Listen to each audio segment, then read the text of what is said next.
যদি কেউ বলে আমি কোরআন পড়ি, তার শর্ত মানা লাগবে কয়টা? 1 নম্বরে শুদ্ধ করে, 2 নম্বরে বুঝতে হবে, 3 নম্বরে যে বুঝবে ওই বিষয়ের উপরে তার বাস্তব জীবনে আমল করা লাগবে। এটা ঝামেলা। আমরা জানি না এখানে এমন কেউ নেই যে টাকা ছেড়ে রাখে, যারা টাকা আসে সুদের এই টাকা নেওয়া হারাম, এ জানে নাকি?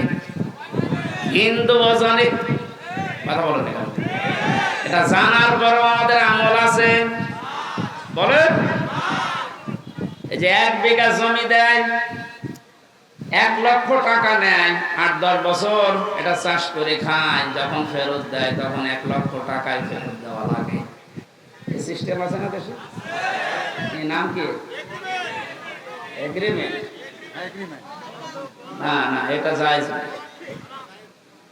জায়েজ আছে খাই খালাসিটা, যেটা আপনি 1 বিঘা জমি দেবেন, 10,000 টাকা নিয়ে নেবেন, ওই খেয়ে 150,000 টাকা ফেরত দেওয়া লাগে।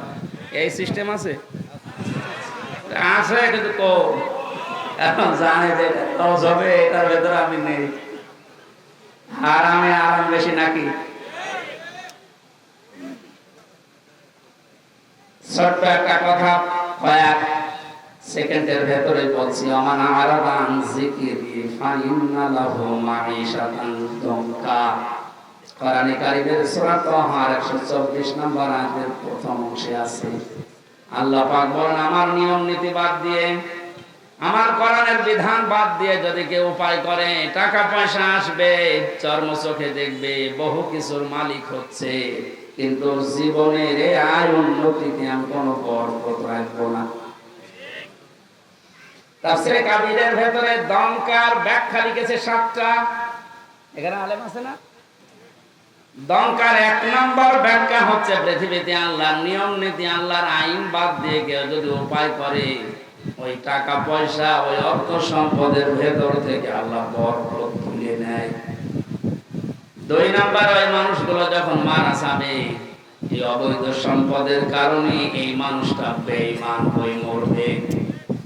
3 নম্বর, ওই মানুষকে আল্লাহ ওই অবৈধ সম্পদ দুনিয়াতে ভোগ করার সুযোগ দেবে না।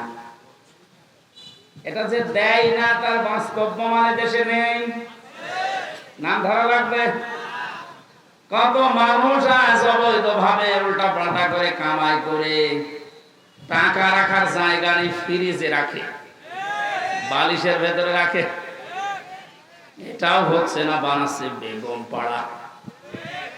ভোগ করতে পারবে না। যদি এগুলো ভোগ করে যেতে পারে, তাহলে কোরআন মিথ্যা হয়ে যাবে।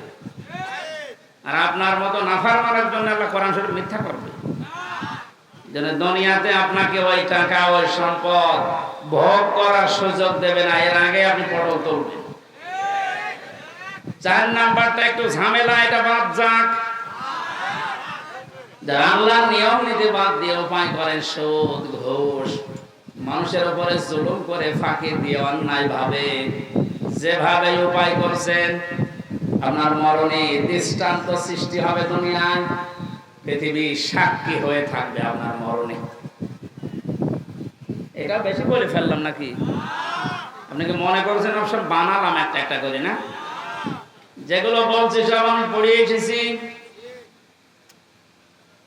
অবৈধ ইনকামের মানুষকে আল্লাহ দৃষ্টান্ত করে রাখে দুনিয়াতে, তার মরণকে ইতিহাস বানিয়ে রাখে। আপনি এমনি টের পেয়েছেন, আমি জানি।